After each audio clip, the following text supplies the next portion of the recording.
ሽመልስ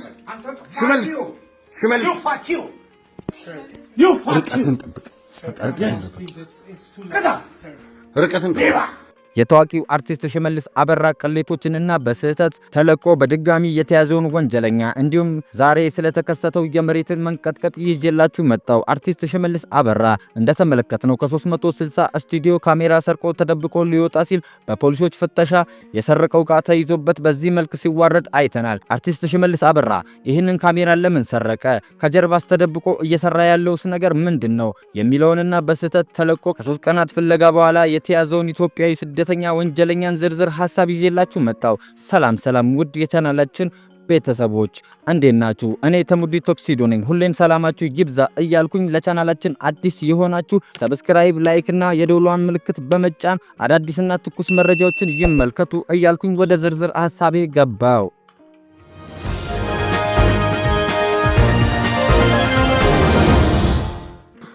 ከስልክ ውጪ ምንም ይዘህ መውጣት አትችልም። ከስልክ ውጪ ምንም ይዘህ መውጣት አትችልም። ያ ከስልክ ውጪ ምንም ይዘህ መውጣት አትችልም። ኖ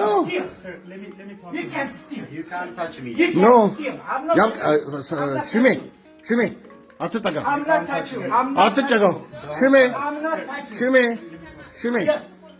ሽሜ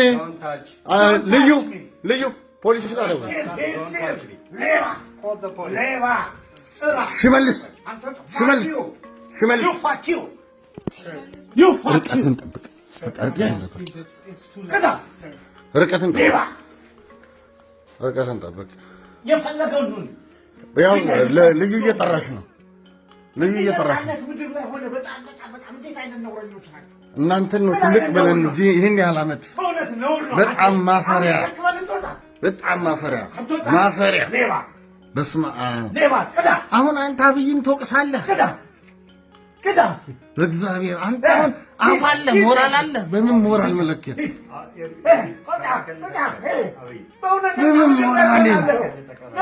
በምን ሞራል?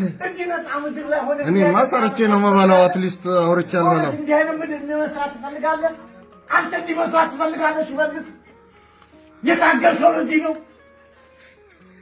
የታገልከው ለመስረቀው ካሜራ ሌባ ነው። ምንም ቀይ እንዳይወጣ ብለዋል ፖሊሶች። ተነጋግረናል። that's not easy stuff። ህግ እኮ ያለበት ሀገር ነው። እንዴት ይሄን ያህል ግልጽ ተመል don't touch my stuff። Yeah, don't touch his stuff. You cannot. Don't touch. Move back. Move back. Don't touch my stuff. አንተ ተምሬ ሌባ ከመሆን ይሻለኛል። አንተን የምረዳው እኮ እንደዚህ ነው። እንዲህ ሰርቼ እኮ የምረዳው እኮ ለዚህ ነው። አንተንም የምረዳው እኮ ለዚህ ነው። No, he cannot take anything. Already we call. Don't worry. He cannot take anything. በዚህ ነው የታገልከው አንተ። የሰው ነፃነት ለመጥፋት ነው የታገልከው። ህግ ለመፍረስ ነው የታገልከው።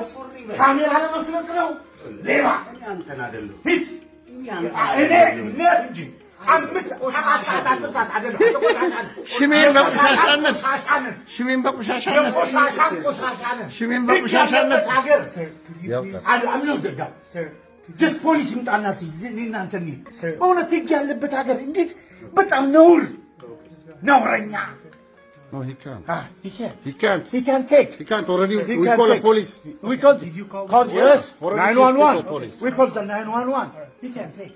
Okay, wait. Stay away. 911. Sir. Leva. Sir, could you please bring your wives down? Since we are. Don't tell him. Don't give order. Don't tell him. He can't order. He hire you. Don't tell him. Don't tell him. You have no right. I'm not working for you. I'm not under your command, okay? Don't worry. You think you too? Don't worry. Okay.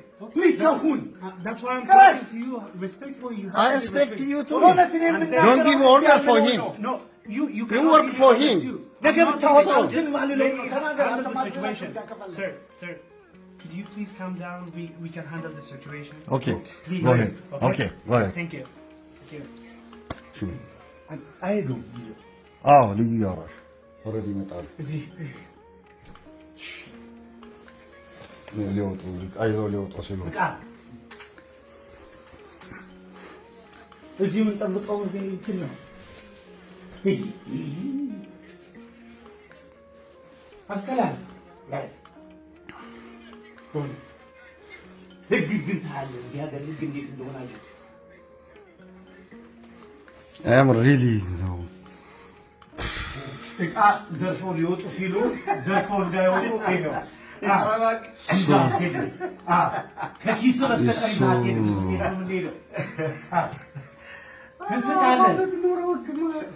አንተ ነህ ህግ ማታውቀው እንጂ ህግ ካወቅህ ይዘህ መውጣት የለብህም። ሌባ ልትሰርቅ ነው የወጣኸው። ባዶ ኪስህን ይዘውታል። በኪስህ ካሜራ ሰባብረህ ይዘውታል። አልኩ የህዝብ ገንዘብ አይወጣም። በኪስ ይዘውታል። የህዝብ ገንዘብ የለም። ነገ ጠዋት በህግ ይህ ሁሉ ካሜራ ላንተ በህግ ትረከባለህ። ዛሬ ግን እዚህ ጭነህ ልትወስድ አገባ ልትወስድ ነው። ሌባ አንተ በምን ጫንክ በዛው ምንድን ነኝ እኔ? ሌባ ይዘህ አትወጣም። ምንድን ነኝ? ሌባ ነኝ። የጫንከው ነው ይኸው እዛ ጋር። ለምን ይዘህ ትሄዳለህ? ለምን ይዘህ ከሌለ ፖሊስ መጥቶ ይዘህ ትወጣለህ። ፖሊስ መጥቶ ፈትሾ አንተ ፈትሾ ትወጣለህ። የት ትገባለህ? ልታራግፍ ነው የምትገባው። ናቱ አትቆይም አንተ ልታራግፍ። ሌባ ልታራግፍ። ይኸው አሁን ገብቶ መለስ ናቸው። ደግሞ አጣናት።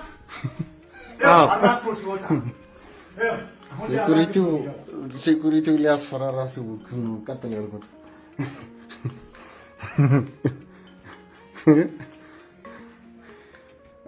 አሁን ሊያራግፍ ነው የገባው። የጫነው አሁን ጭኖ ደግሞ ምናልባት ሀብታሙ ነው እኮ የሚሳደበው። ታላቁ ቅሌት ሀብታሙ ከሚሰራበት የ360 ስቱዲዮ ዕቃ ሰርቆ ሊወጣ ሲል እጅ ከፍንጅ ተይዞ እንዲህ ሲዋረድ ሳይ ለሱ እኔ ተሸማቀቅኩኝ። ከጋሻ ጃግሬው ገሰስ ሊያመልጥ ሲል የያዙት ሰዎች አንተ በምን ሞራል ነው አብይን የምትናገረው ሲሉም ሰማው።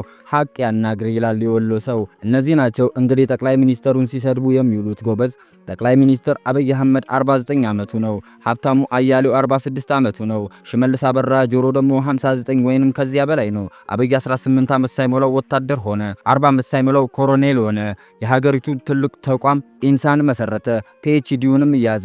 በ42 ዓመቱ የታላቂቷን ሀገር ኢትዮጵያ ጠቅላይ ሚኒስተርም ሆነ።